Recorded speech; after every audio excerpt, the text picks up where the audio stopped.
Kā tikai man neapmetā ar tomātiem pēc Zini, tam. cik maksā kāzu organizators? Cik tur bija? 65,000 Latvijā? Latvijā. Un tad sanāk, ka es dabūnu tur gandrīz vai, nezinu, tur 30% no viņu kāzu budžeta kopējā, bet viņi ir gatavi, tāpēc, ka viņi negrib to darīt. Cik naudu atstāt uzdāvināt jaunajiem pārim? 100 tas ir vispār ne par ko. Es teiktu, ka no 200, 300 un vairāk. Tad es saku no 500. No 500, tu saki, ja? Jā.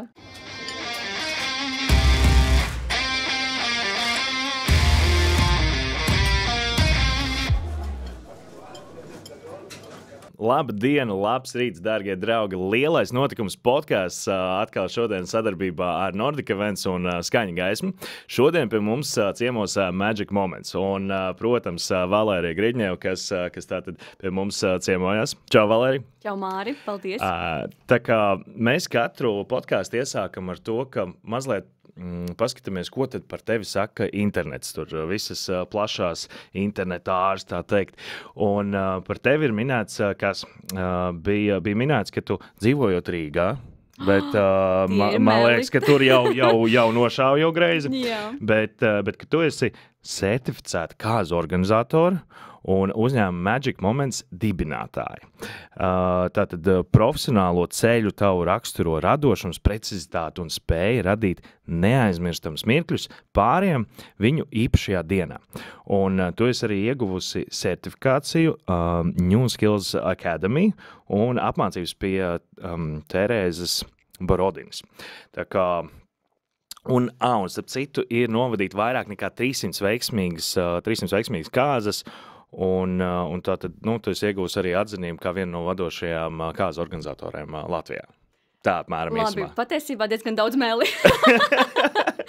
Atkal viss samalots. Jā, visu jāsāk no sākuma. Tāpēc mēs vienmēr pārbaudam, vai tā tiešām ir vai nē, jo internetā visu kaut ko var atrast, un tur ir informācija, kas ir tāda svaigāka, kas ir vecāka, un ir kaut kāda, kas varbūt vispār ir pilnīgi atšķirīga. Jā. Kā tad ir īstenībā? Īstenībā es esmu no Liepājas, un tā ir mana dzimtene un vismīļākā, visforšākā pilsēta, kuras visus aicinu vienmēr. Un es gāju apmācības pie vairākiem organizatoriem, pie Terēzes, kā bija minēts, un pie New Skills Academy, un vēl tur dažos, bet patiesībā tas lielākais melis, kas tur skanēja, bija par 300 kāzām, jo tik daudz man vēl nav bijis. Okay. Cik ir bijušas kāzas? Man ir bijušas kaut kur 50, es domāju. Tā kā nemaz nav tik daudz, tāpēc, ka esmu tikai tāda, varbūt jauniņā šajā tirgu no 2020. gada. Es teiktu, ka tas nav arī maz, jo jārēķina jau, kas pārsvarā visas kāzas notiek jūlijā un augustā. Un tad, cik tad tās kāzas tur var būt? Jā? 300 nevarētu būt. Nav tā, ka pēkšņi, piemēram, marta vidū visi organizētu kāzas katru dienu, un tā. Pie tam arī jābūt ir pietiekami lielai komandai, lai varētu tādas 300 kāzas uzorganizēt un tā. Bet pirms mēs ķeramies pie visa pārējā klāt, mums ir jautājums no iepriekšējā viesa. Iepriekš mums viesos bija Linēts Grundmans. Grundmans, jā, tā pareizi. Un viņš uzdeva šādu jautājumu. Viņš tātad ir bārmens, viņš taisa tos visus tos flytāji, attiecīgi bāra šovus, un viņš jautāja, kāds ir absolūti negaršīgākais kokteils, ko tu jebkad esi dzērus? Labi. Vai kaut kāds kādreiz ir uztaisījis tā? Man ir bijis. Jā, patiesībā es nedzeru alkoholu vispār, bet man garšo aperols. Un man patīk, ka viņš ir tāds nedaudz rūgts, bet vienā kafejnīcā, diemžēl tas bija Liepājā, tā ka neviens vairs nebrauks uz Liepāju, bet vienā pludmales kafejnīcā es paņēmu, un viņš bija ļoti rūgts, tā, ka riktīgi rūgts. Un tad es vienkārši padzēros bišķiņu, un tā arī viņu atstāju. Tas bija visnegaršīgākais manā dzīvē. Jā. Tur vienmēr var būt arī dažādi iemesli tam, ka tur, nezinu, varbūt ir tas alkohols kaut kāds tur, tas ar alu parasti, man liekas, tipiskāk ir. Droši vien. Ne tik kā ar stiprākiem dzērieniem. Bet viņš, starp citu, arī stāstīja, ka ļoti daudz ir tie saucamie mokteļi, kas ir bezalkoholiskie dzērieni, un tas ir tāds īpaši tāds lielāks trends, kas pamazām nāk aizvien vairāk un vairāk, gan visā pasaulē, gan Eiropā, gan Latvijā, un tā ir tāda forša Es pat teiktu, ka pat ne alternatīva tāda forša opcija, ko izmantot visiem tiem, kas nelieto alkoholiskos dzērienus. Un tādi ir daudz. Man ir bijušas kāzas, kur vispār nebija alkohols. Vairākas. Varbūt pastāst, kā vispār ir ar kāzām un tādu mokteļu izvēli. Cik tas tagad ir trendīgi un vai tas ir kaut kāda daļa no kāzām vai bieži to prasa vai ne? Principā katru gadu man ir vismaz 1 vai 2 pāri, kas uzreiz pasaka, ka mūsu kāzās alkohola nebūs. Un tad visiem ir kaut kādi daži, piemēram, viens līgavains negribēja alkoholu, tāpēc, ka viņam agrāk ir bijusi kā tas ir, atkarība, un viņš izdomāja, ka viņš vairāk nedzers, tāpēc, ka viņam, ka viņš vairāk negrib, un tāpēc viņš negrib arī, lai kāzās tas būtu, lai tas nevienu tā kā nemusina, jā. Un ir bijuši arī pāri, kuriem ir, kuri ir kristieši, līdz ar to viņi vispār nelieto alkoholu un arī negribēja lietot, bet kas priekš manis ir interesantākais, kad kāzās, kurās nebija alkohols, bieži vien bija pat jautrākas nekā tās, kurās bija alkohols. Okay. Nav tā, ka tur, nezinu, tur tēvots, kurš, tā kā kaut kur zem galda paņem kaut kādu blašķīt līdz tāpat, jo, man liekas, ka ļoti daudz būs cilvēki, kas saka, tas bija tas stāsts, kur, man liekas, ka štatos bija uztaisīts kāzas, kur vegāni taisīja kāzas un attiecīgi viss vegānisks, nav pat neviens gaļas gabala, un tad bija tas interesantais tēvots, kas bija pasūtījis tur pizzas, un viss sāk pizzas ēst, un tad jaunais pāris bija ritīgi apvainojušies par to, un tā. Un viņš saka, bet es gribēju ēst, tas reāli, neesmu pēc. Tāpēc es domāju, kā ir ar to. Es piemēram, tā brīžiem pamanu kaut kādas tādas lietas. Bija vienas kādas laikam, kur, tas ap citu tāds mazais storijas, jaunais pāris aizbrauc fočēties, un es vēl toreiz tā kā salīdzinoši svaigi biju sācis vadīt kāzas, nebija tā, ka man būtu tāda milzīga liela pieredze, bet kaut kas jau bija novadīts un tā. Jaunais pāris bija salīdzinoši jauni diezgan gados, un skaidrs, ka viņiem daudz tie draugi arī jauni, un tur vesels bars ar čaļiem, viņi saka, plēns, gribās, šņābi iedzert, mēs tad 9 cilvēki, var vienu pudeli sarunāt, es tās domāju, nekas traks jau nebūs, ja? Tagad es zinu to, ka man vispār tur nevajag, ja aizies tur ar saimniecību vai kādu citu sarunāt vai ar vedējiem, tad vēl tas cits jautājums, bet ne pie manis. Attiecīgi, es aizēju pie tās saimniecītes un iedodam to vienu šņābi pudeli, uz 9 cilvēkiem tur nekas traks nebūs. Ja. Un tagad pienāk apmēram mičošanas laiks. Un līgavains saka, baigies ūdi, beidzies šņabis. Uz tāds, kā tur, nebija tur ierēķināts vai kā. Viņš saka, nē, kā mēs tur paņēmām, tur, kad izrādās. Viņi bija man sekojuši, redzējuši, kur tā saimniecība, kurā skapītī bija paslēpus tā šņabi pudeles, un tā nebija vienīgā pudele, ko viņi bija izdzēruši. Tur bija vēl vairāk. Bet beigās viss bija labi, ja neskaita faktu, ka laikam bija vai 1 vai 2 no tiem jauniešiem, kas uz to mičošanas daļu, tur bija tādi ļoti, ļoti līgani, un viņiem bija grūts tas mirklis.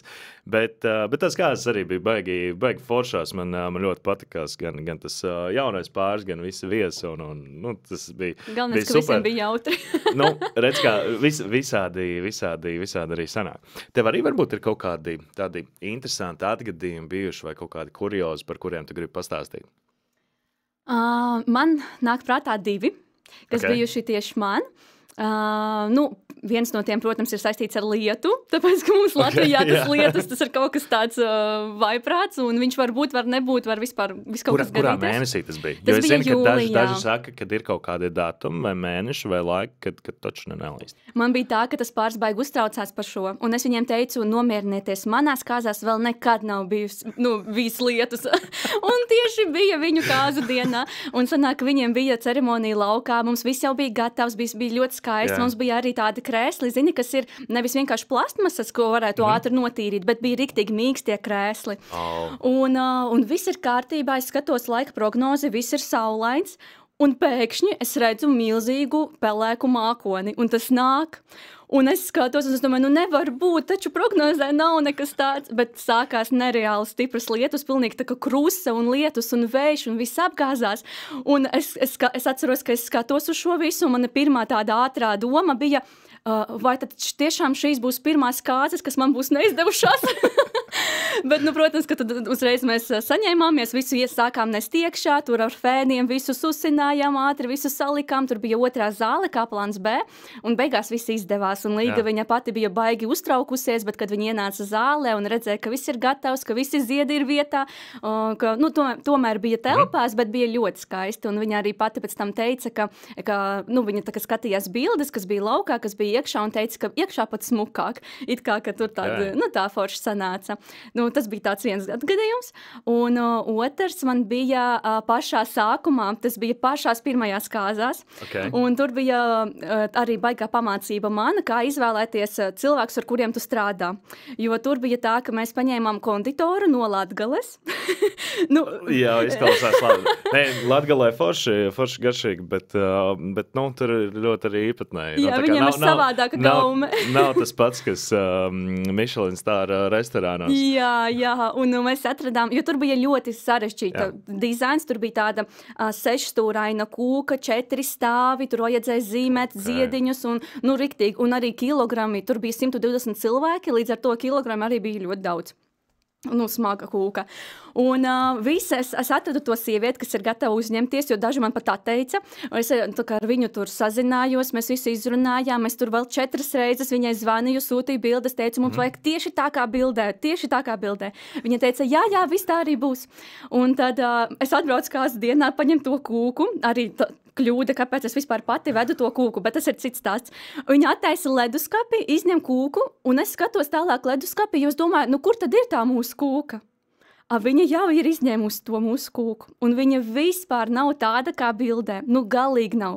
Tur mums bildē bija tāda tā kā baltā, es tev varu pēc tam pat nosūtīt to bildi, viņa bija baltā ar tādiem maiki ziliem ziediņiem, viņa uztaisīja... Mēs varbūt varēsim iemontēt pēc tam ielikt ekrānā, lai redzams, kā izskatās tā bilde. Jā, tas ir interesanti, jo tiešām tas bija, tā gaidīšana un rezultāts un realitāte. Un tur sanāca, ka viņa visādas tur zāriņu ielika iekšā, kaut kādus spilgti zaļas lapas, un vēl kaut kādas tādas tā kā krelles pa stāviem. Karoči, es skatos, un es vispār nesaprotu, kas bija viņai galvā tajā brīdī, kad viņa taisīja.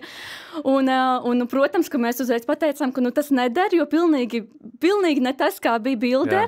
Viņa uzreiz teica, bet es līdz 3 pa nakti taisīju šo visu. Viņa gan apraudājos, bet es domāju, ko man darīt? Es taču nevaru šito līgu vai parādīt. Tad es viņai teicu, kas viņai jāizdara, tur vismaz izņemt tos zariņus un tā. Un tad viņa šito visu izdarīja, un pēc tam mēs atbraucām atpakaļ viņu paņemt, bet arī tur bija, jo zin kā, kamēr viņa tā kūka nebija leduskapī, līdz ar to viņa jau sāka bišķiņ plūst, viņa jau palika mīksta, viņa vairs nebija tik ļoti cieta, un kamēr mēs vēl tur, mums bija Silenē, gan jau, ka tu zini, Silenē ir diezgan populāra svinība vieta, un kamēr vēl tas ceļš, un tur vēl visur ir akmeņains, un mēs vēl ielikām vienu, mums bija draugstiens līdzi, mēs viņu ielikām bagažniekā kopā ar to kūku, un es viņam teicu, ja viņa kritu, kliedz. Un tad mēs bijām braukuši, un viņš vairākas reizes bija kliedzis, un beigās tā kā atveda. Es nebiju, es biju tur uz vietas, man vīrs tā kā veda to kūku, viņš atvēra to bagažnieku, es skatos, tur riktīgi viens sāns jau bija tāds bišķiņ ieslīps, tur kaut kur jau aiztecējis kaut kāds krēms, tā, ka es uzreiz sāku satraukties, bet beigās es tur atradu vienu meiteni, viņa tur ielika tā kā ziediņus un bija smuki. Es varu nosūtīt gala rezultātu. Mēs varbūt, ja mums sanāks, mēs ieliksim labprāt bildi pirms un, kā vajadzēja būt, kā bija īstenībā, un varbūt, ja tev ir tā starposma bilde arī, respektīvi. Kas bija tā oriģinālā bilde? Jā. Tas starposms, kā izskatījās, ka tu atbrauci? Jā. Un tad tā trešā bilde, kā bija gala rezultāts? Jā, ir. Okay. Mēs pamēģināsim viņas ielikt. Ja mums sanāks, es domāju, ka būs ļoti, ļoti interesanti. Es vienmēr es nekad neesmu varējis saprast, ja pieņemsim konditors vēd kūku, viņiem ir kaut kāds arī es nezinu, kas kaut kāds putu krēms līdz, vai ar ko aizsmērēt, tā kā kaut kāda masa, jā? Tagad jau es to zinu, un mēs arī vairāk, es arī apsolīju vīram, ka mēs vairāk nekad nevedīsim kūkas. Jā, jo viņš bija tas, kas vienmēr bija uzreiz viss tāds sarkans un uztraucies. Bet jā, viņiem ir līdz tāda speciāla lāpstiņa un krēms, un tad, ja nu kas, tad viņi var to bišķiņu pielabot. Jā, mums ir bijis tā, ka tiešām veda uz garajiem gabaliem, un bija konditori, un tad viņi uz vietas arī bišķiņ pielaboja. Kā ir ar tām lielajām kūkām, kā tās ved? Viņam kaut kāda speciāla kaste milzīga rāmas ir, vai? Viņiem ir kaste. Principā pašā iekšā kūkā ir tās koka speciālās nojas, kas tā, ka tur to visu, un tad tas viss ir lielā kastē. Un parasti, ar kuriem es sadarbojos, viņi ved vienkārši turot savās rokās to kūku, to gabali. Tāpēc, ka rokas ir labs tas aromatizators, ne? Amortizators, jā. Gandrīz.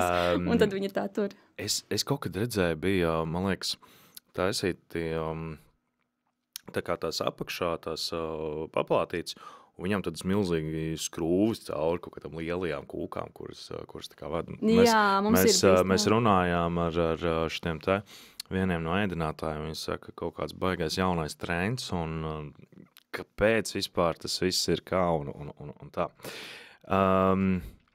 Parunājam varbūt par trendiem. Kas tev šķiet, kas ir aktuāli šai nākamajai sezonai, vai kas ir tās lietas, kuras tu vēl joprojām redzi, kas vairs jau nav modē un vajadzētu, tā kā pateikt, dārgās līgavas, šito te varbūt liekam mierā, atstājam to iepriekšējiem gadiem, varbūt pēc kādiem 10 gadiem, kad atgriezīsies vecie trendi, tad arī atgriezīsies. Ok, tu man uzdev tādu jautājumu, kā tikai man neapmetā ar tomātiem pēc tam. Gan jau, ka manā virzienā arī daudz ko mētās. Un tā, man, piemēram, tagad liekas, ka vairs, cik var tos kokus taisīt ar tiem pirkstiņiem. Es saprotu, pagājušajā gadā, man liekas, katrās otrajās kāzās viņi bija. Un tā, es saprotu, ka ir tā ideja par kopības sajūtu un tā, bet es teiksim, ja es svinētu kāzas, es negribētu viņu pēc tam pielikt mājās pie sienas, kuras katru dienu viņi skatījās. Citiem varbūt ir kaut kāds sentimentāls tādas sajūtas par to visu, ka tas taču bija tik jauki un skaisti un forši, bet man liekas, tas pareizais veids arī, kā to veidojot, tad, kad ir mākslinieks blakus, un nevis tur ir, teiksim, 30 vies, kas uzliek 30 punktu, tas koks izskatīsies galīgi pliks un nekāds. Bet ir redzēt arī pāris, kas sataisa smuki to koku tādu ritīgi pilnu, bet tev jau pamatiņā jau ir, ka tie viesi paši arī to savu pirkstu ir pielikuši. Tas vēl ir vēl, tā kā daudz maz ok, bet kopumā man liekas, ka vai tik tas nebūs tāpat kā, ja tu atceries kādreiz, Narvesenam bija tā, ka varēja dabūt tās milzīgās rotaļlietas, tur visādi sunīši skatīs, visiem mašīnās bija viņi un tā tālāk. Jā. Viņi bija visiem un visur. Tā kā vai tu tiešām gribi to pašu, kas ir visiem un visur? Jā, pirms tam tas bija tāds foršs trends, kas iedarējās. Tagad es teiktu, ka tas varbūt vairs nav tik ļoti vairs aktuāls. Jā, es tev piekrītu, jā. Tāpat, piemēram, tās lielās kūkas vienstāvīgās, kur, manuprāt, ir foršas vienstāvīgās kūkas, un var smuki izdomāt, kā viņus tur izrotāt un tā, bet tas gadījums, kad pāris apmētā ar augļiem, ar zemenēm, ar melenēm un pēc tam ar to pūderi, manuprāt, tas arī jau ir bišķiņu aizgājis prom. Okay. Tāpēc, ka pagājuši gadu reāli kaut kāds, tikai man 4 kāzas bija ar šitiem auglīšiem. Un tāpēc šogad, ja kāds vēl saka, ka viņš grib, es saku, ka ok, it kā jau var, tāpēc, ka tas ir tas Itālijas vaibiņš un tā, bet arī it kā liekas, vai tad mēs nevaram kaut ko citu izdomāt, kaut ko interesantāku. Ok. Man, piemēram, būtu interesanti, jo šitais man viņš tā kā nav laikam, varbūt ir bijis kaut kādās vienās kāzās, bet man liekas arī īpaši nē. Vēl tās līgavaņu piespraudes. Tas vispār... līgavaņu piespraudes. Tā puķīte, tā mazā? Jā, tas arī ir antitrends. Tas jau ir aizgājis prom. Okay. Bet tas ir tas, bet man liekas, tas jau visu laiku bija. Jā, tas ir it kā klasika, bet tagad visi apkārt runā par to, ka tas jau ir tā kā vecmodīgi. Un tāpēc tagad ir tā kā modīgāk visādas tur ķēdītes, piemēram, līgavainim, uzlikt kaut ko tādu. Manuprāt, ir smuks līgavains bez nekā. Bet es saprotu arī līgaviņus, ka viņi grib kaut kā, lai tas līgavains izceļās citu fonā, un tāpēc tomēr grib to mazu pušķīti. Es pat teiktu, ka būtu labi, ka viņš ir. Nu, iedomājies, tu aizēji kā viesis uz kāzām, un tu atnāc kā +1. Tu nepazīsti līgavainu, piemēram, tev tāds, vismaz pēc tā tu vari atpazīt. Jā. Nu, man vismaz tāda arī interesanta doma, jā. Bet jā. Nē, man ir bijis tā, ka, teiksim, varbūt vedējis es neesmu. Man ir bijis īstenībā arī tā, ka es nezinu jauno pāri vispār pirms es vadu kāzas. Wow, tas ir kādi interesanti. Man bija 2 gadījumi. Viens bija gadījums, kad man apstiprināja kāzu vadīšanu 2 stundas pirms kāzām. Wow. Tas bija absolūtākais rekords. Bet bija vēl vienas kāzas, kas bija pagājušo sezonā vai aizpagājušo. Man liekas, ka pagājušā sezonā. Un tur bija... Nē, vai jau aizpagājušo. Nu, restīvi, nav svarīgi. Tur bija tā, ka vedēji rīkoja pārsteigumu jauniem pārim, un es to jauno pāri iepazinu, restīvi ar viņiem pirmo reizi sasveicinājos, un viņus pirmo reizi ieraudzīju, tieši tā, ka viņi kāp ārā no mašīnas, lai iet uz dzimstrakstu nodaļas sarakstīties. Wow, baigi interesanti. Nu tā. Tāpēc tāda man ir interesanta bijis tā, ka es dzīvē ieraugu jauno pāri tikai kāzu dienā, piemēram, tāpēc, ka viņi dzīvo ārzemēs, es dzīvoju Liepājā, un tad mēs satiekamies. Bet tas, ka es vispār nebūtu viņu zinājis, tas gan ir interesanti, jā. Nē, es kaut ko vismaz zinu, vai tas, kur bija 2 stundas pirms tam, tas laikam bija, es nezinu, vai es zināju, vai nezinu. Es biju noteikti paprasījis, kā viņus sauc. Vismaz. Lai, jā, kā minimums. Vai apmēram saprast, kā viņi izstāsta, vai tie ir īstie vai nē.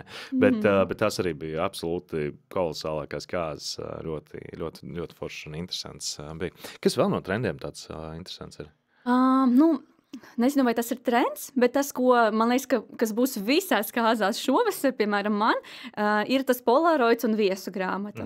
Un arī, zini, tas ir tas stāsts, ka katru gadu un visur, un it kā tas ir forši, jo, zini, kā pēc tam viņi skatās tās bildes, un it īpaši, ka viņas tur uzņemtas kaut kādas tur jautras vai kaut kādas inšķīgas. Nu, tas ir interesanti, nekā tur vienkārši kaut kāds teksts tajā viesu grāmatā.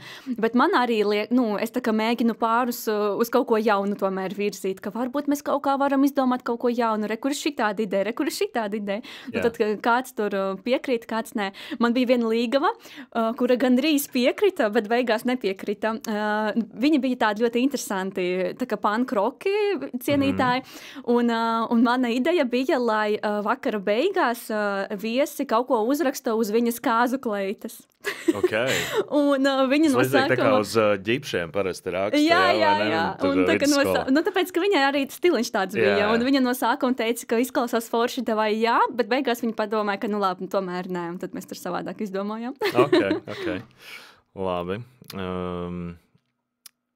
Par trendiem es saprotu, ka nav nekas tāds, kas tev nāk vēl prātā uzreiz. Tas, ko es redzu, ka katru gadu ir kaut kāda tendence. Piemēram, pagājuši gadu visi gribēja melnbaltās kāzas. Daudzi gribēja melnbaltās kāzas un, piemēram, itāļu vaibiņš. Šovasar, piemēram, ļoti daudzi grib spilgtas kāzas. Man ļoti daudz pāri, kas saka, ka mēs gribam spilgtus toņus un augļus, piemēram. Un man liekas, ka katru gadu ir kaut kas viens, kas izceļās, un kas mani priecē, ka beidzot neizceļās tas balts ar zaļumiem. Zini, tā krāsas paleta, kur ir balts un zaļš, un bija viens brīdis, kad visi gribēja to, un tad bija jau tāds, ka, zin, katram otram tas ir, bet tomēr gribās kaut kā interesantāk, lai tā kāzdiena ir par pāri. Ir vēl, man liekas, baigi tipiski, ka viss tas sūnu zaļais un koka tons un viss. Jā, arī, jā.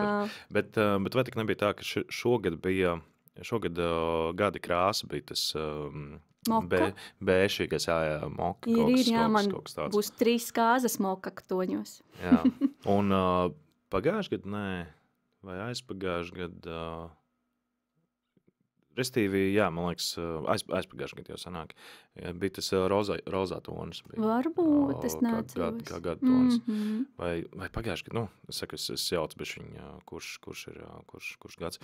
Mēs pat uz kāzu izstādi bijām sataisījuši tādu, zin kā, ja visiem tādi maigi, bēšīgi un tādas, mums bija tāds spilgti, tāds elektrorozā arī. Forši, uzreiz kaut kas bišķiņ drosmīgāks, mazliet savādāks un baigi forši izstījās. Parunājam par naudu. Cik maksā kāza organizators? Labs jautājums. Protams, ka dažādi organizatori dažādi maksā. Piemēram, es, kad biju sākusi, par pirmajām kāzām es dabūju 150 eiro. Pēc tam nākamās bija 300 eiro. Nu, tagad man liekas, lai es par 300 eiro veselu gadu strādātu, ne par ko. Un pēc tam tas bija audzis, tāpēc, ka pieredze aug un viss aug un apmācības un komanda un tā. Un šobrīd, principā tas ir atkarīgs no kādas formāta, piemēram, cik cilvēki, mums ir bijuši 2 cilvēki, kāzās bija 120 un cik ir grūti, bet, piemēram, šogad mans darbs maksā no 2000 līdz 3,5 un 4000. Un tad es izvērtēju to, vai tās kāzas prasīs ļoti daudz mana laika, tad es pasaku lielāku to naudiņu, un ja tomēr es skatos, ka tas ir, piemēram, furšeta tipa kāzas, kur, zini, vienkārši pāris stundi, tā kā ceremonija un pāris stundiņas ar uzkodiņām, tur nav pat visa diena. Un tad es viņiem tur panāku pretī, un tad tas ir 2000. Okay. Tā kā jā, un ir pāri, kas pasaka, ko tik dārgi? Bet es uzreiz pasaku, ka, vai jūs darat paši, vai jūs ejat pie organizatora, vai jūs ņemat konsultāciju. Un kas priekš manis bija interesanti, ka, piemēram, arī pāri, kuriem ir maz budžets, riktīgi maz, es pati viņiem saku, ņemiet vienkārši konsultāciju. Es jums visu paskaidrošu. Yeah. Es jums pastāstīšu, kas ir jādara, kur jūs varat zvanīt, visu, jums vienkārši pašiem. Tā kā viņiem nemaz nevajag organizatoru, viņi vienkārši viņiem ir pie tevis uz konsultāciju un paši tā kā varbūt tur kopā ar vedējiem vai kā visu. Jā, jo es viņam visu sataisu, tiešām viss ir ļoti elementāri. Cik maksā konsultācija? 150 eiro. 150 eiro stundā? Jā, 2 stundas. 2 stundas, ok. Un pēc tam es viņiem visu to atsūtu, tā kā materiāli, kas viņiem noderētu. Un man bija pāri, kuriem es teicu, jums mani nevajag, es jums visu šito nosūtīšu un jūs varēsiet pašas organizēt. Viņi saka, nē, mēs negribam. Mums nav laika, mums nav vēlēšanās, mēs labāk samaksāsim, lai to izdartu. Un tad sanāk, ka es dabūnu tur gandrīz vai, nezinu, tur 30% no viņu kāzu budžeta kopējā, bet viņi ir gatavi, tāpēc, ka viņi negrib to darīt. Un protams, jā, citiem arī ir svarīgs arī tas komforts vai attiecīgi tas laiks, ko viņi ietaupa. Un ne jau vienmēr tām ir jābūt kaut kādām milzīgi lielām, grandiozām kāzām, kuras rīko. Varbūt tu gribi tiešām tikai un vienīgi tuvākos blakus.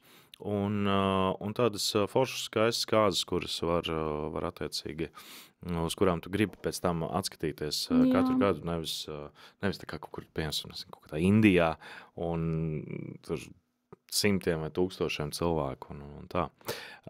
Kas ir lielākās kāzas, kas tev ir bijušas? Cilvēku ziņā vai budžeta ziņā? Cilvēku. Cilvēku ziņā 120 lielākās kāzas. Okay. Un budžeta ziņā? Budžeta ziņā... Cik tur bija? 65,000. Latvijā? Latvijā. Okay. Tu tā kā organizē arī ārzemēs? Jā, bet tas ir jaunums priekš manis pašai. Okay. Jā, tas bija man tāds izaicinājums uz šo gadu. Es ļoti gribēju, ierakstījā savā tajā višu listā, okay. Ka es gribu kāds ārzemēs. Vision boardā, jā, izgriezu tos attēlus pilīmē. un tiešām, jā, man atnāca 2 pāri. Viens būs Melnkalnē septembrī un otrs pāris Itālijā, bet nākamgad. Ok, super. Kas vēl ir, ko es gribēju pavaicāt?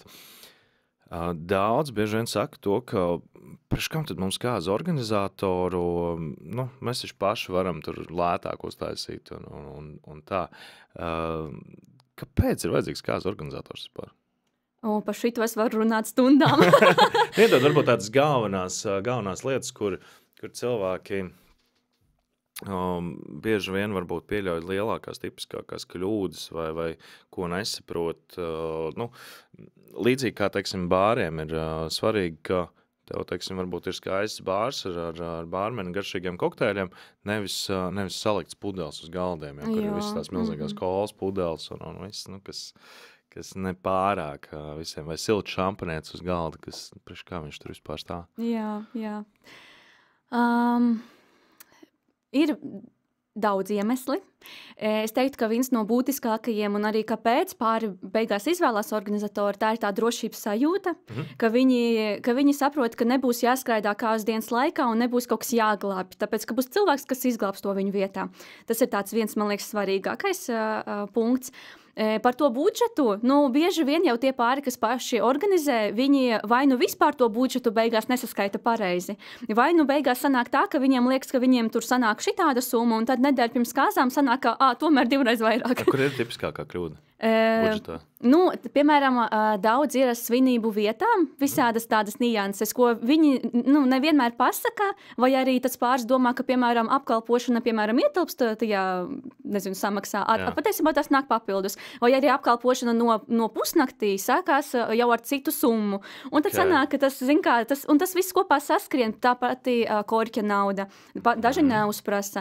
Vai arī tur, piemēram, ir vietas, kur grib izmantot zemos dūmus, tad tev vajag atslēgt tos kaut kādus tur detektors vai kā viņi saucās. Un tas arī maksā 80 eiro, piemēram. Lai atslēgtu detektors? Jā, ir tādas vietas. Un līdz ar to sanāk, ka viņi to uzreiz neuzprasa, viņi rezervē to vietu, pēc tam sanāk, kāpēc tas nāk un šitais nāk, un izrādās, ka ēdienkartes meņū, tas ir tikai vakariņas, ja mēs gribam vēl sagaidīšanas galdu, tad tas ir papildus, un tas arī, viss saliekās kopā un sanāk, kā sanāk. Tas tā kā nopirkt biļeti Rainerā, kur tev par katru mazāko lietiņu pieliek vēl 50 eiro vēl klāt tavai 7 eiro atrastēja Latvijā biļetē. Ja 80 eiro maksā detektoru izslēgšanu, cik maksā viesnam šodien?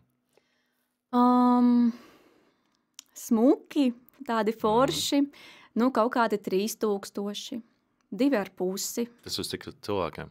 Piemēram, uz 50 cilvēkiem. Ar palikšanu? Jā, principā. Zini kā, ļoti ir atkarīgs 2,5–3,000. Jā, bet ļoti atkarīgs no nedēļas dienas. Piemēram, ir vietas, kuras jūlijā nedēļas nogalēs maksā 3,800, bet pirmdienās 1,500. Tikai tāpēc, kad ir ka pirmdiena. Cita diena. Jā, un tā visiem ir ļoti, tiešām pa pusi varbūt lētāka cena, tāpēc, ka, piemēram, ir maijs, nevis augusts, vai pirmdiena, otrdiena, tā. Cik uz tādiem 50 cilvēkiem, piemēram, izmaksā kaut kāda ēdināšana parasti? Vai ēdināšana, ēdienu dzērienu, kas ir laikam tāda otra lielā pozīcija? Mēs skaitām apmēram 60 eiro uz personu vakariņas, un plus alkohols. Alkohols man jau patīk, un tas, ko es visiem iesaku, ir bārmenis. Un ir arī tādi bārmeņi, kas skaita, ka speciāli taisa mums tāmi, mēs visu sarēķinam. Ir bārmeņi, kuriem vienkārši ir, tā kā Turcijā all inclusive, ka tu vienkārši samaksā par katru personu, un tur viss jau ietilpst tajā cenā. Un tur arī, sanāk, 40 eiro par personu. Līdz ar to sanāk 40 plus 60, apmēram 100 eiro par personu. Tas ir dzēriena, alkohols un vakariņas. Okay. Jautājums mazliet vēl cits interesants. Kā tev liekas, cik ir korekti atstāt aploksnē jaunajiem pārim? Cik naudu atstāt uzdāvināt jaunajiem pārim? Jā. Cik vajadzētu dāvināt? Daudz vajag dāvināt, tāpēc, ka mūsdienās kāzas ir dārgs pasākums. Un, protams, tur viesi var pateikt, es jau viņiem neteicu, lai viņi dārgi svinētu, bet tomēr viņi atnāca nosvinēt to svētkus, un viņi garšīgi paēdīs, un viņi izbaudīs to atmosfēru. Un tāpēc, ja tie ir īsti draugi, es domāju, ka, vajadzētu ielikt diezgan to naudiņu. Cik tas ir? 100 tas ir vispār ne par ko. Es teiktu, ka 200, 300 un vairāk. Okay. Ja, tā kā tipiski nāk divatā, tas ir 200, 300 uz pāri vai 200, 300 uz cilvēku? Kā kuram tas iespējas? Zini, kad man bija kāzas, man dāvināja 50 eiro no pāri. Tāpēc tagad liekas pat, 300 eiro jau daudz, bet tā tagad tā ir, tāpēc, ka arī kāzas šobrīd nemaksā. Skaidrs, piemēram, atnāks tur, vecmāmiņa, kas saņem tur, 300 eiro pensiju, ja viņa ieliks 5 eiro, tas jau būs ļoti daudz, un to pat neviens, man liekas, nekad negaida, ka tas tā būtu. Bet jā, ļoti bagāta vecmāmiņa, varbūt viņa jau iedos 5000, un hei, lai jums forši ir, piemēram, kaut kādu jaunu, kaut kādu savu varbūt kopēju mašīnu vai dzīvokli vai māju, teksim, nopirkt vai vismaz kaut kādām pirmajām iemaksām sakrāt un tā. Tas arī baigi forši. Bet tas ir īstenībā jautājums, ko man pat laiku pa laikam paprasa draugi paziņas un tā. Es braucu uz kāzām, cik būtu korekti atstāt. Un tad man vienmēr ir tāda apmēram tāda sajūta, ka tas korektais it kā veids, līdzīgi kā uz dzimšanas dienām, man kādreiz stāstīja. Es nezinu, tu vari nokomentēt, ko tu domā par to, bet tā versija bija tāda. Tu saproti apmēram, kas tās ir pa kāzām vai dzimšanas dienu vai kurām citām svinībām. Tipiski tās būs, protams, dzimšanas dienas vai kāzas. Un tu saproti, ja tas ir tāda 18 gadus dzimšanas diena, ja tur milzīgā villā, tur ar to šito vēl kaut un tā tālāk, un tur ir aicināti 10 cilvēki, ja? Tas korektais droši vien būtu, tur nezinu, dāvināt tik, cik ir tās vidējās izmaksas uz vienu viesi. Un piemēram, tur varbūt, 1000 pieņemsim uz vienu cilvēku sanākt. Ja tev ir tik ļoti bagāti draugi, kas stājas kaut kādās pilīs un villās, ja tādas dzimšanas dienas, tad, tad varbūt arī tu vari atļauties tādas summas maksāt.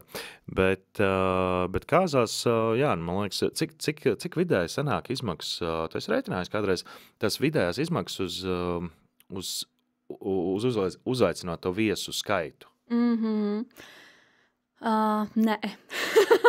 Es nebiju tā rēķinājis, tāpēc, ka mums ir tā lielā tāme, un tur ir visas pozīcijas, un tik tiešām, man liekas, ka kaut kādiem pāriem es biju dalījusi, bet es tagad vairs neatcerēšu. Redzēji, piemēram, tu teici, ka tev bija kāzas pa 65,000. Tas nozīmē to, ka pieņemsim, es nezinu, cik tur bija cilvēki, to es tā neprasīšu, bet ja tur bija 50 cilvēki, tas nozīmē to, ka izmaksas uz vienu cilvēku bija pāri 1,000. Jā, bet tur arī viesi bija tādi, kas varētu uzdāvināt vairāk par 1000. Un tad tādā gadījumā, attiecīgi, piemēram, korekti būtu droši vien kaut kas starp 1000 un 1500 uz katru personu. Tātad, ja tu atnāc divatā, tad tie ir tātad 2 līdz 3000. Tā kā 2,5–3,000 apmēram. Bet redzi, tas ir ļoti grūti. Piemēram, viņas viesis saņem ielūgumu, viņš paskatās, varbūt viņš var atrast internetā, cik izmaksā tā vieta. Bet bieži vien viņš nevarēs atrast, cik izmaksā tur, vadītājs, tas, un viņš nemaz to nezinās. Protams, un tad, man liekas, ka ļoti grūti sarēķināt. Bet varbūt, ka mums ir jāpasaka visiem viesiem, ka šogad nedrīkst dāvināt mazāk par tādu summu. Cik? Saki, cik ir tā, ja šito podcastu klausīsies viesi, kas nāks manu jauno pār kāzās, tad es saku no 500. No 500, tu saki, ja? Jā. Ok, šito mēs ieliksim īsajos rullīšos. Magic Moments saka, nevajag dāvināt mazāk kā 500 eiro, ja jūs dodaties uz kāzām, uz cilvēku. Ot tā. Labi, par cilvēku, labi. Lai iet. Beigās visiem būs tā, ka es varbūt nākšu viens, tāpēc... Vai nē, es bez bērniem, es viens pats atnākšu. Zini, kas ir baigi forši? Izrēlā. Viņiem ir maksa par kāzām. Jā. Ir tā, ka viņi, tad, kad viesis saņem ielūgumu, tad tur ir rakstīts, ka ieeja maksā, piemēram, 70 eiro no personas, un tad viņi papildus vēl dāvina aploksnes. Okay. Un viņi, mēs paši bijām tajās kāzās, tur draugi precējās, un viņi saka, ka tur vienmēr visi aiziet plusā. Un tāpēc, ka viņi vienkārši paši apmaksā sev tās vakariņas un zāli, un plusā vēl uzdāvina kaut ko jauniem pārim. Un tāpēc arī viņiem tās kāzas ir baigi lielās. Piemēram, 300 cilvēki, 400. Viņi saka, ka aicina visus manikīrus, visus, kurus tikai zina, lai tā kā vairāk viesi atnāk. Es šito esmu dzirdējis par kāzām Ķīnā, ka tur arī esot rītīgi liels tās kāzas. Un, tu varbūt zini, es neesmu to pārbaudījis tā kā pēc faktiem, bet man stāstīja tā, ka tu esot rītīgi lielās kāzas, un tu uz kāzām, principā, tā kā nopelni kaut kādus vismaz 100, 200, 300 tūkstoši. Wow. Kas liekas tā kā, rītīgi labi, bet tad, kad tev aicina uz visu to pārējo viesu kāzām, tev arī ir jāiet, un tu principā to pašu sadāvini laika gaitā arī atpakaļ un tā. Tā kā tu vienīgi varbūt ceri to, ka varbūt visi viesis tā kā, neprecēsies, vai vismaz 2 vai 3 reizes neprecēsies. Nu, jā. Bet man liekas, ka tur tas nav varbūt tik tipiski, kaut gan, jā, es saku, es neesmu pārbaudījis kā faktu, kā tādu. Bet, jā, tas tāds interesants jautājums, jo to daudz prasa vispār par to, cik ko kā dāvināt un tā. Kas ir varbūt, tu esi redzējusi, tagad kāzās vispār pastāv tāda lieta, kā dāvināt kaut ko citu nekā naudu. Es zinu, kādreiz tur dāvināja visāds televizors, veļas mašīnas, leduskapis, zin kā. Paldies Dievam, ka tagad tā nedāvina. Nav tagad gadījies kaut kādas tādas interesantas ir gadījies, jā. Vienreiz es atceros dāvināja lielās segas. Un es atceros, kad viņi nes, es domāju, kur man tagad tās segas likt. Bet principā mēs jau tagad visur rakstam, ka mēs negribam. Ka jaunais pāris, piemēram, mēs dodamies medus mēnesī un būsim pateicīgi par veļas mašīnu. 500 eiro. Jā. Jā, es nevaru iedomāties to skatu tagad, kā kādreiz tur, nezinu, kaut kāda veļas mašīnas tiepilna un tagad dāvina. Jā, tagad tā nenotiek. Tur vēl tostu vēl saka, vēl 15 minūtes par to, lai jums tur, nezinu, veļu labi mazgājās. Jā, tas gan. Traki. Izstāst varbūt, kā ir ar kaut kādām jaunām lietām. Kā tu saproti, ka šito varētu pamēģināt, paeksperimentēt, kā ir ar eksperimentiem, ar to daļu. Ieviest kaut kādus jauninājumus, tādas foršas, jaunas, trendīgas lietas. Mēs tagad runājam par dāvanām, tāpēc, jā, man uzreiz nāk prātā 2 varianti par tām dāvaniņām, ko varētu darīt. Tā kā viena no variantiem mēs arī šogad izmantosim. Gan jau, ka tu esi dzirdējis tādu, piemēram, ka tagad pat ziedus, principā, jaunais pāris negrib saņemt. Tāpēc, ka viņi tāpat pēc tam brauc prom, un tie ziedi vienkārši novīst, un viņi nevienam nav vajadzīgi. Un mēs ar vienu pārī taisīsim to tā kā, kā tas saucās, ka cilvēks var pasūtīt viņiem pušķi, kas viņiem atnāks pēc kāzām. Un līdz ar to katru mēnesi pēc kāzām viņiem nāks pušķis mājās ar kaut kādu zīmīti, ar mīļiem vārdiem, un tas jaunais pāris taisīs selfiju un sūtīs tam viesim. Šitais trends arī Latvijā ir ienācis? Tagad, nezinu, varbūt, ka mēs esam pirmie. Jo es pa viņu esmu redzējis, dzirdējis vispār kā tādu. Jautājums vienkārši, vai ziedu saloniem ir tā infrastruktūra, kā to nodrošināt? Mēs bijām sarunājuši ar vienu salonu. Jā, es nezināšu, kā citi, vai viņi būs gatavi, bet mēs ar vienu salonu sarunājām, un viņa to grib praktizēt. Līdz ar to viņa tā kā ir atvērta arī turpmāk. Jā, jo tas tāds baigi interesantais lauciņš. Būtu interesanti uzzināt pēc kāzu sezonas, kā ir ar to izpildījumu. Vai nav tā, ka tur, nezinu, vai vienmēr atved laikā tos ziedus, vai nav tā, ka tur, nezinu, šitie iet uz otru pusi, tie ziedi aizsūtīsim šitos, kur mums tā kā paliek pāri vai kā. Jo tās, es domāju, būs lietas, par ko cilvēki vairāk tā kā satrauksies, bet ideja kā tāda, man liekas, ir absolūti kolosāla, jo tas ir tāds, tiešām, tāds praktiskais veids, kā, tu vari tos ziedus uzdāvināt, un var par viņiem priecāties vēl, piemēram, visu nākamo gadu. Jā, un tad attiecīgi uz nākamo kāzu jubileju, tad atkal var sadāvināt jau tālāk. Protams, kāpēc ne? Tas vispār ir tāds superīgs trends, kas var ienākt. Līdzīgi, man liekas, arī ar kaut kādām, nezinu, dzimšanas dienām, ne? Jā. Vēl man patīk, kā taisa tos wishlist.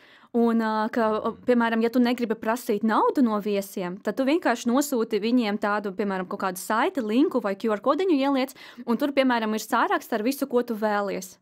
Tā kā priekš ģimenes. Mēs runājam, piemēram, par to, ka nedāvināt televizoru un tur, nezinu, tieši tajā kāzu dienā, bet varbūt, ka ir kaut kas, ko tu vari ierakstīt tajā wishlistā, un tad katrs tā kā izvēlās un uzdāvina kaut ko no tās.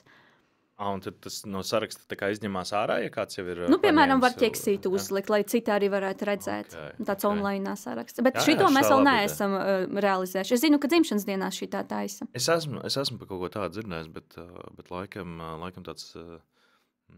es jau parasti nebraucu kā viesis. Es jau braucu strādāt, tāpēc es nezinu. Kas ir vēl, ko es tev gribēju pavaicāt? Kas tavuprāt ir...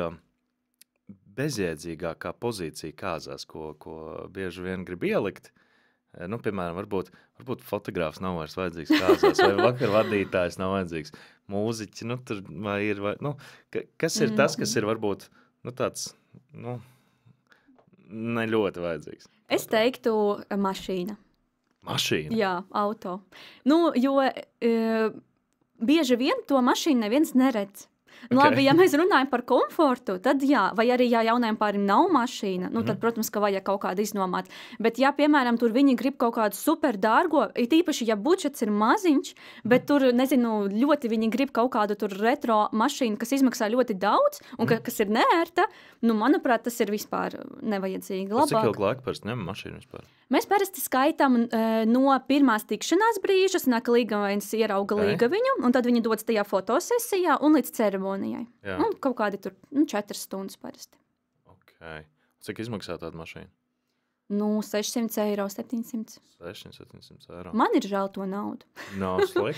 un it īpaši, ja viņi, labi, ja vēl bišķiņ viņu nofočē un nofilmē, tad vismaz kaut kur tā parādās. Bet ja viņi vienkārši atbrauc uz ceremoniju un pat nevar redzēt to mašīnu, un tad vispār liekas, priekš kam tā bija vajadzīga. Tavas droši vien līgavaņiem, nu, Džekiem mīļākā bilde, kur tu esi ar sievu un vēl kruta retro tačku vēl fonā, tas vispār ir, man liekas, super. Nu, tas ir tas vienīgais, kāpēc es vēl piekrītu, jo, zin kā, līgavains tā jau ir, nu, tādā pozīcijā, jā, ka viņam neko, principā, nedrīkst izvēlēties, vienkārši jāsaka jā un cik, bet, jā, vismaz, ja mašīna, nu, labi ir, lai jau viņam tiek. Kā vispār ir līgavaņiem?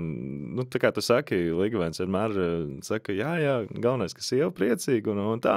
Un tad viņš ir tas lielais naudas maks parasti, kas visu maksā un šokējās pa visiem cipariem, cik kas kā maksā un ka vēl par kaut ko papildus ir jāmaksā un tā. Bieži ir tā, ka līgavaņiem ir kaut kādas izvēles iespējas arī, vai? Nu? Jo cik manā pieredzē ir tā, ka es teiktu, varbūt kādos 10-20% gadījumu līgavaņi kaut ko var pateikt, bet principā viņiem ir pilnīgi vienalga, kas tur notiksies. Galvenais, kā apprecās, galvenais, ka viņi ir priecīgi un viss ir kārtībā. Nu jā, laikam, piemēram, šogad mums ir viens pāris, kur līgavains ir ļoti aktīvs. Nu, viņš visur piedalās, viņš visur grib pateikt savu viedokli. Un varbūt tas tagad skanēs skarbi, bet patiesībā tas ir baigi grūti. Tāpēc, ka parasti tu saskaņo ar līgaviņu, un viņai patīk, un viss ir ok. Šeit viņiem sanākt konflikti, tāpēc, ka viņš grib šitā, viņa grib šitā, un tad tu esi kaut kur pa vidiņam, un tev ir kaut kā tas jārullē tagad. Kā tas konflikts risinās vispār? Ļauju viņiem padomāt.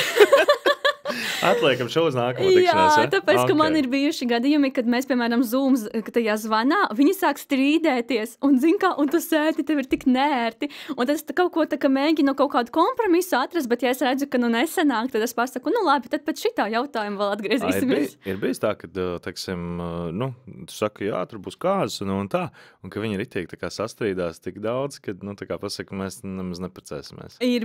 Man ir bijis tā, ka nedēļu pirms kāzām pa nakti man atnāk izziņa no līgavas, ka viņa atceļ kāzas, tāpēc, ka līgavains ir šitāds un šitāds un šitāds.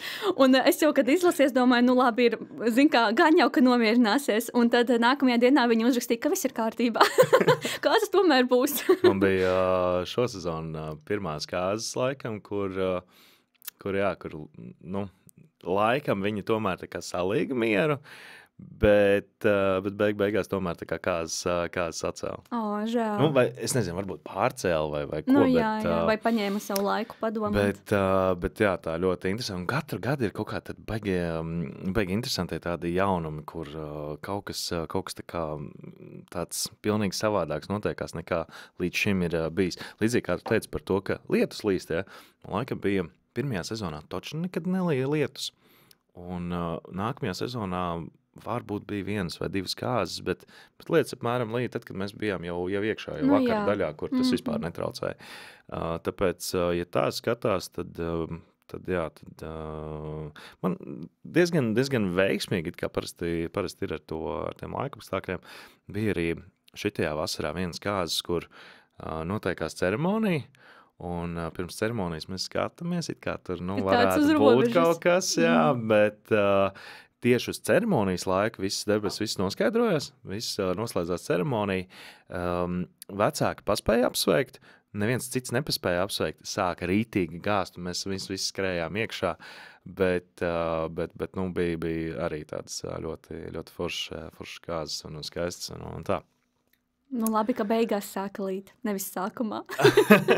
Mēs tieši patrāpījām uz to mirkli, tāpēc, ka bija jau paredzēts, ka taisīs iekšā to ceremoniju, un viņi pārlika tomēr ārā, tāpēc, ka, izskatās, ka, tā kā nelīs, ka mēs paspēsim, ja gadījumā arī kas. Un ļoti, ļoti forši izgāja beigās. Mums bija vienreiz tieši otrādi, ka visu ceremoniju lija lietus, un visi bija zem lietus sargiem caurspīdīgajiem, un kā tikai viņi noskūpstījās, tad izspīdēja saule. Okay. Labi, tad viņi vismaz varēja pafočēties, jā, bet vienalga tā interesanti, ka... Tev ir kaut kāds tāds sapnis, kādas kāzas tu gribētu noteikti uzorganizēt? Pat neobligāti, tur, teiksim, varbūt grandiozākās, lielākās, vai tur dārgākās, vai ko, bet tādas, šitais būtu ļoti skaisti forši. Interesanti. Man kādu laiku atpakaļ gribējās organizēt kāzas, kas būtu pilnībā laukā, bet mēs to uztaisījām, tā ka tas ir ček. Okay. Tad man gribējās kāzas priekš 2 cilvēkiem, un arī tās mēs uztaisījām. Tā kā godīgi, es pat nezinu, kādas es gribētu. Man laikam nemaz tā nav. Man liekas, ka es savas kaut kādas ambīcijas jau esmu pamazām tā kā izpildījusi. Tu vairāk iedvesmojies no jaunajiem pāriem un realizē viņu idejas. Jā. Mums bija ar Your Wedding Agency viens kāzas. Viņi bija divatā. Viņus vajadzēja tā kā salauzāt. Un, skaidrs, ka es neesmu mācītājs, neko es oficiāli to nevaru tā izdarīt. Bet es varu skaisti ceremoniju novadīt. Un es tā kā domāju, ko es tur darīšu, tā kā viņi tur būs divatā un tā. Bet beigās es laikam esot uz vietas, kaut kādā vienā mirklī es beidzot sapratu to ideju. Viņi gribēja tādas skaistās ziemas kāzas, un viņiem vēl tur tāds milzīgs tāds mēnesis un viss tā simbols. Jā, mēs tieši cerējām, ka būs sniegs. Un tieši tajā nedēļā bija uzsniedzis sniegs. Viņš bija varbūt mazliet mazāk nekā mēs būtu gribējuši, bet mēs tur bijām paņēmuši no kalna pakājītes. Meitenes bija sanesuši to sniegu, tur sabāruši tā, lai viss smuku, un mēs mēģinājām neizbradāt visu, lai nav tur kaut kādos dubļos visu un tā. Bet tāda baigi forša, interesantā sajūta. Vienīgais tas kā ārā bija augsts un salu, un es vispār nebiju pieredze, ka, tā kā, kurš precās ziemā? Jā, vai ne? Tā kā, bet tur es laikam beidzot sapratu to ziemas, to burvību. To magic. Jā, tas ir mazliet savādāk. Tā kā, jā. Kas mums vēl tāds ir, tu teici par mašīnām, ir vēl kaut kāda pozīcija, kas tev liekas tāda? Vai jocīga lieta, ko cilvēki dara, bet varbūt, ka nevajadzētu darīt? Alkohols? Labi.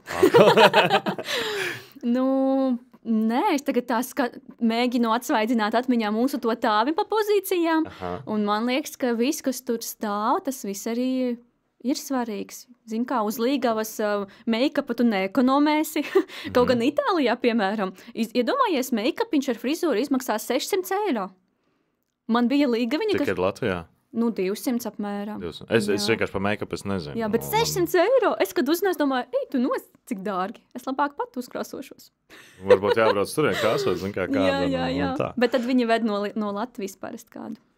Tas pat sanāk izdevīgāk noteikti. Jā, vai viņiem kāda draudzene, vai vēl kas. Tas, protams, ka ir riskanti, bet pamēģināt un tad varbūt zin kā.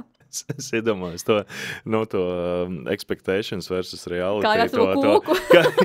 Kā izstāst, kā tu gribētu kādās izskatīties un kā tur ir milzīgi, tur nezinu, kaut kādi melni riņķi pacīm uzzīmēti. Jā. Zini, es tagad atcerējos, varbūt tas, ko varētu noņemt, ir tās mazās dāvaniņas katram viesim. Okay. Tas ir kā ar mīļi, un to var darīt. Es neuzskatu, ka tas ir kaut kas slikts. Tas ir forši, it īpaši, ja tas ir kaut kā saistīts ar jauno pāri. Piemēram, mums bija viena līgaviņa, un viņa taisa tējas, un tad viņa vienkārši savāca mazo tējas paciņu katram viesim. Tas ir forši. Jā. Bet, ja mēs runājam vienkārši, tur par kaut kādu tur cepumu vai makaronu, man liekas, ka tas jau tā kā aiziet prom. Ka labāk tad nedāvināt vai neko, un to naudiņu kaut kur citur ieguldīt, vai viens pāris man pagājuši gadu baigi forši īpaši izdomāja, ka viņi neko nedāvināja kāzās, bet pēc kāzām viņi nosūtīja katram viesim mazu kastīti, un man arī nosūtīja, tas bija tik mīļi. Un tur bija bildes no tās kāzu dienas ar to viesi, tā kā, vairākas bildes, kur viņš dejo, kur viņš kaut ko tur dara, un kopā ar viņiem, un tā kā mīļi vārdi. Un, zin, kā, tas ir tā mīlīgi, jo parasti jau neviens netaisa tās bildes no citu kāzām. Tā vismaz viņam būs tā bilde ar draugiem. Un tā. Man liekas, tāda kolosālākā tāda mazā dāvaniņa, kas bija svecenes Lauvu ģimenē. Attiecīgi, viņiem bija vedējmāte, Līgavaņa māsa, kas taisīja tādas porcelānu, visādus traukus, krūzītes un tā tālāk. Un tad viņi bija sataisījis krūzītes visiem, un tas tāds, ir man ļoti liekas, forši. Un viņai tad tiešām ļoti, ļoti skaisti tādi forši tie trauki, un tas bija, man liekas, tā ļoti, ļoti interesanti. Un kas bija interesantākais arī tas, ka tanī dienā visi trauki, kas bija servēti, visi arī bija tā kā viņas taisīti. Tas tiešām ir ļoti forši. Ja tu jau saproti, kāda ir starpība starp to šķīvi, kas ir no sērijas, tad maksimā pa eiro 15 nopirkts, vai tāds dizains kā šķīvs, un tas ir pilnīgi diena pēc nakti. Tiešām. Tāpēc jā. Cik maksā Latvijā kāzas? Skatoties kāds formāts, piemēram, ja tās ir furšeta kāzas. Es skatu 30 cilvēkiem kāzas Latvijā. Tādas klasiskas ar vakariņām. Teikt, 30 cilvēkiem. Jā. Varbūt kaut kur 50 km no Rīgas rādījusā apmēram, bet ar palikšanu 30 līdz 50 cilvēku apmēram. 30 vai 50, tā jau ir atšķirība. Bet, principā 20 000, ne mazāk. Nemazāk kā 20 000. Nē, mums ir daži, kuriem ir, piemēram, tur 18 000, bet tāpēc, ka mēs riktīgi skatāmies, kur mēs varam nogriezt. Bet tā, ja gribās, lai ir izvēle un tā, tad no 20 000. Un ja tev jaunais pāris saka, mums ir 10 000, mēs gribam 10 000 iekļauties. Tad es saku, tas ir neiespējams. Okay. Nē, klasiskas kāzas tas ir neiespējams. Vai tad viņas vienkārši būs briesmīgas? Parasti es mēģinu tad pateikt, ka ir vairāki risinājumi. Vai jūs samazināt viesu skaitu, vai jūs mainat formātu un taisat nevis klasiskās, bet furšeta tipa, un tad var uztaisīt pa 10 000. Ka vajag tad kaut ko darīt. Kā izskatās kāzas apmēram? Ja ir tas budžets 10, un tā kā Līgavains saka, ne par ko vairāk. Tad ir vai jāsamazina viesu skaits. Uz cik? 10. 10 viesi? Jā. Okay. Vidēji 1000 uz viesu. Jā. Tāpēc, ka nemainās vadītājs, nemainās. Varbūt, principā, 15 viesi. Tad jāiet vienkārši uz Zaks sarakstīties un pādat restorānā ar viesiem. Es tad teiktu, ka labāk taisīt furšetu. Tāpēc, ka tad var taisīt skaistas laulību ceremoniju kaut kur, zālienā. Kā tu domā furšetu? Tas ir tā, ka ļoti pieprasīts starp citu variants. Tas ir tā, ka viņiem viss ir kā parasta kāzu diena. Viņi tur sāk pucēties, tā pirmā tikšanās, viss ir pasmuko.